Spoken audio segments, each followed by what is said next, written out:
ഒരുപാട് സന്തോഷമുണ്ട്, അതോടൊപ്പം ഒരുപാട് ആദരവും തോന്നുന്നു. കാരണം ഇനി ഞാൻ ഇങ്ങനെ ഇവിടെ നിങ്ങളുടെ മുന്നിൽ നിൽക്കണമെങ്കിൽ അച്ഛൻ ത്യജിച്ച കാര്യങ്ങൾക്ക് എന്താ പറയാ ഒന്നും പറയുന്നില്ല.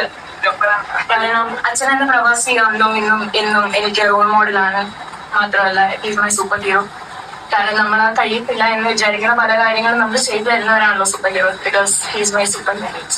അച്ഛൻ മാത്രമല്ല ഈ സീറ്റിലിരിക്കുന്ന നിങ്ങൾ എല്ലാവരും അത് സൂപ്പർ ഹീറോസ് തന്നെയാണ്. കാരണം ഭാര്യയുടെ പ്രസവം, കുഞ്ഞിന്റെ വളർച്ച, കൂടത്തരത്തിന്റെ കല്യാണം, നാട്ടിലെ ആഘോഷങ്ങൾ, ഉത്സവങ്ങൾ, പെരുന്നാളുകൾ, അങ്ങനെ എല്ലാം ആഘോഷിക്കണമെന്ന് ആഗ്രഹമുണ്ടെങ്കിൽ പോലും അതിനൊന്നും കഴിയാതെ കുടുംബത്തിന് വേണ്ടി കഷ്ടപ്പെടുന്ന ഓരോരുത്തരും സൂപ്പർ ഹീറോസ് തന്നെയാണ്. ഇന്ന് സീറ്റിലിരിക്കുന്ന ഓരോ പ്രവാസികൾക്കും തന്നെ ഞാൻ പറയുന്നില്ല, ഓരോ സൂപ്പർ ഹീറോസിനും എന്റെയും ഇതായിട്ടുള്ള ഓരോ ക്രൂ മെമ്പേഴ്സിന്റെയും ഇന്ത്യയുടെ പേരിലുള്ള നന്ദിയും ആദരവും സ്നേഹവും ഞാൻ അറിയിച്ചു പോയി. നന്ദി, നമസ്കാരം.